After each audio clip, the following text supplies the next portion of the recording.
Okay, for my epoxy work I just used a simple basic uh, torch.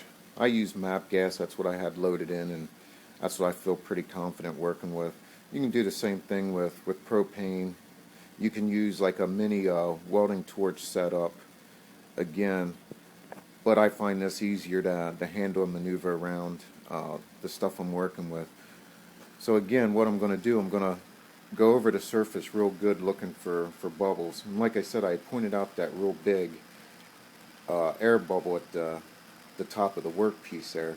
And there's a lot of little micro bubbles that the video actually doesn't pick up, but I can see it with my eyes. So I'm just going to try my best to work the torch and check for bubbles and keep the camera moving so you guys can get an idea.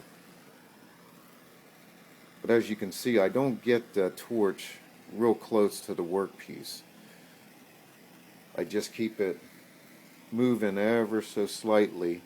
And I'm going to say maybe, between 2.5, 3 inches, I get it to the workpiece.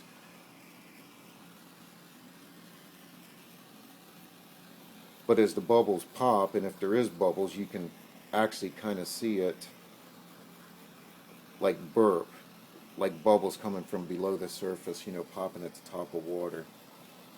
It's kind of neat when you actually start playing with it all. But as you see, I got up there and I got that big air bubble and it popped.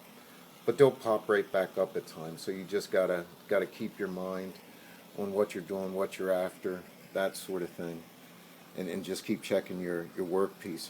What I actually found doing my tank is I like to actually let it set maybe a half an hour. That way I can get most of the bubbles to work their way to the surface. And then I go back and it seems like I actually have to do less torch work. So again, that's just my working knowledge of it. But again, I find that when I do pour epoxy, if I wait half hour, 45 minutes, and then go back and work it with the torch, I seem to have less places I have to go over and hit maybe twice with the torch. But again, you can see the whole time I'm talking to you and trying to keep the camera on my torch movement, I just keep working the torch over, and I can tell where I have bubbles and where I don't. And you can see like a little blip. Maybe not apparent to the naked eye here on the camera, but I can see it. Hope this gives everybody a good idea on what's all involved in doing an epoxy pour, and we'll have a couple more videos later on.